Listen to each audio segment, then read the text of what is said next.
Now we are approaching the most dangerous point of the entire structure, because fiat money works only as long as the majority of people believe that tomorrow it will be worth about as much as it is today.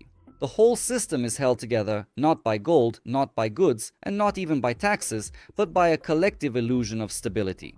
As long as you are confident that the salary you will receive in a month will have value, you keep going to work, paying your mortgage, saving for the future, and not asking unnecessary questions. But as soon as that trust starts to crack, the system enters a phase from which there is no soft exit. And that is precisely why the elites are so desperately afraid not of inflation itself, but of losing control over expectations. As long as inflation is manageable, as long as it can be explained by war, the pandemic, logistics, or greedy corporations, everything is tolerable. But if people start to realize that the problem is systemic, that money is losing value not because of external shocks, but because that's how the very architecture is built, then the flight begins. A flight not only of capital but of trust as well. And it is virtually impossible to restore that trust once it's lost. And here we return once again to the behavior of the ultra-wealthy. They don't just diversify their portfolios, they are preparing for a change in the rules of the game. When billionaires buy land, infrastructure, energy, water, and food supply chains, they're not buying yields, they're buying control over reality. Because in a world where financial promises are devalued, the only thing that matters is access to basic resources. Land is food, water is life, energy is power. Infrastructure is the movement of goods, people, and information. Everything else is derivative. And when you start to understand this, it becomes clear why the stock market no longer seems like a safe haven to them. A stock is merely a legal right to future income, which can be revoked, taxed, frozen, recalculated, or simply wiped out by a regulator with a single stroke of the pen. And now just ask yourself a simple question. If you knew that in 10 or 15 years the familiar financial system would change beyond recognition, what would you prefer? A set of numbers on a screen or a piece of land that can't be printed, erased, or wiped out? The answer is obvious. And it is precisely this choice that we are witnessing today in real time. But the story doesn't end there, because the next stage is the attempt by governments to regain control. When inflation gets out of control, those in power are left with only a few tools: raising taxes, capital controls, restrictions on the movement of money, and finally, the complete digitalization of the financial system. Central bank digital currencies are not a technological upgrade. They are a political project. Its essence is not about convenience, speed of payments, or fighting crime. Its essence is about total control over the economic behavior of citizens. When every transaction is transparent, when money can be programmed, limited by expiration date, purpose, or geography, the state gains unprecedented power. You no longer simply own your money. You are permitted to use it. And these are fundamentally different things. That is why the phrase "this is temporary" should make you break out in a cold sweat, because in the history of finance, nothing is more permanent than temporary measures. The gold standard was suspended temporarily. Quantitative easing was introduced temporarily. Zero interest rates were supposed to be temporary. Every time the temporary became the new normal. And now they tell you digital money is temporary for the sake of stability, for the sake of security, for the sake of fighting the crisis. But in reality, it's an attempt to freeze the system at a moment when it's already starting to come apart at the seams. It's an attempt to maintain control when trust is slipping through their fingers. And here arises the main question about the future. What will the world look like after this turning point? There are several scenarios, and all of them are painful. The first is prolonged inflation without official acknowledgement. Money will continue to lose value, and assets will keep getting more expensive. Inequality grows, and the middle class is slowly being squeezed out of the system. This is the path of slow decay, where people don't become poor all at once, but gradually get used to a lower standard of living as the new reality. The second scenario is a sharp crisis of confidence, a market crash, banking restrictions, deposit freezes, and capital movement controls. This is a quick and harsh blow, after which the system will be reformatted, but at the cost of social upheaval. The third scenario is a combination of inflation and digital control. Money loses value, but alternatives will be blocked. You can spend, but only in ways that are permitted to you. You can earn, but not save.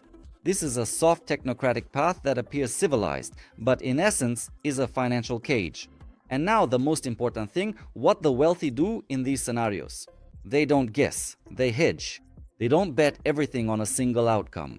They spread risks in such a way as to survive any possible future. Real assets, diversification of jurisdictions, physical ownership, and minimal trust in intermediaries. So what is left for the average person? First and foremost, understanding. Because the most dangerous enemy in such times is not inflation, not the government, and not technology. The most dangerous enemy is the illusion of normality, the belief that things will somehow resolve themselves, that it's always been this way, that nothing ever really changes. History shows the opposite. Financial systems change abruptly and mercilessly. And it's not the smartest who win, but the best prepared. Those who understand that money is not the goal but a tool, and that real capital is not numbers, but the ability to adapt to a changing world. And here it's important to draw the final but most unpleasant conclusion, one that most people are not ready for. The problem is not with individual politicians, not with specific central banks, and not even with particular decisions like abandoning the gold standard or launching another stimulus program. The problem goes much deeper. We live inside a system that, by its very structure, cannot stop. It is incapable of saying enough. Any attempt to slow down leads to pain here and now. And the political system is set up in such a way that short-term pain is unacceptable. That's why the choice is always made to postpone the catastrophe. When gold was removed from the equation, money stopped being a limited resource and turned into a political tool. And any tool that ends up in the hands of people dependent on ratings, elections, and pressure from elites will sooner or later be used until it wears out. Not because they are evil, but because that's how incentives work. The numbers we see today are not an accident and not mistakes. This is a logical consequence. Rising debt, loss of purchasing power, asset bubbles, the degradation of the middle class, all of these are not side effects, but a direct result of the system's design. The system works exactly as it was intended after 1971. It redistributes wealth upward, devalues savings at the bottom, and maintains the illusion of stability until the very last possible moment. And at some point, this illusion starts to break down. People feel this not through reports and charts, but through everyday life, through the impossibility of buying a home without a lifetime of debt, through the sense that education no longer guarantees a future, through the fact that work has stopped being a ticket to a normal life. This is exactly where that very financial nihilism is born, the one that many today try to mock or dismiss as the foolishness of the crowd. But the crowd is not foolish. They sense that the rules no longer work. When a person realizes that decades of discipline bring no results, they stop playing by the rules. They start looking for shortcuts, taking risks, putting everything on the line. Not out of greed, but out of desperation, because the alternative is a guaranteed slow impoverishment. And here the state faces yet another problem, one it prefers not to speak about openly. The more people drop out of the system, the smaller its tax base becomes, and the more it relies on debt and the printing press. It's a vicious circle. To maintain stability, more money is needed. To print more money, the existing money must be devalued even further. And each such step further undermines trust, which is already hanging by a thread. That's why talk of a soft landing is looking increasingly naive. A soft landing is only possible where there is a margin of safety, and that no longer exists. All that's left is an attempt to shift from one form of control to another. And this is precisely where central bank digital currencies come onto the stage. Not as a solution, but as the system's last line of defense. Their main goal is not to preserve purchasing power or make your life more convenient. Their goal is to maintain control. When money becomes programmable, the state gains the ability to direct economic behavior, not just respond to it. This is a fundamentally new level of intervention. Not prohibitions, but conditions. Not punishment, but filtering access. In such a world, money ceases to be a universal equivalent of freedom. It becomes a permission. And it is precisely this that frightens the elites no less than inflation or deflation. Because overly strict control can finally destroy trust. And without trust, no system can survive, not even the most digital and technologically advanced one. And so we return once again to the behavior of the wealthy. They don't argue about which scenario will prevail. They proceed from the assumption that none of them will be comfortable. That's why they are not preparing for the best case scenario, but for survival in the worst case scenario. Their strategy is not to run away, but to hedge against all possible outcomes at once. They understand that in the future, freedom will be determined not by the amount of money, but by the degree of independence.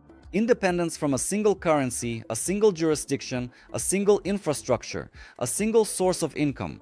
That is precisely why their investments increasingly resemble a return to the pre-financial era, to land, energy, food, and autonomy. If you take away the romanticism, this isn't about the apocalypse, it's about sober calculation. When the rules change, the winner is not the one who believes, but the one who adapts. And that is the main lesson of this whole story. And this is not a call to panic, but a call to grow up.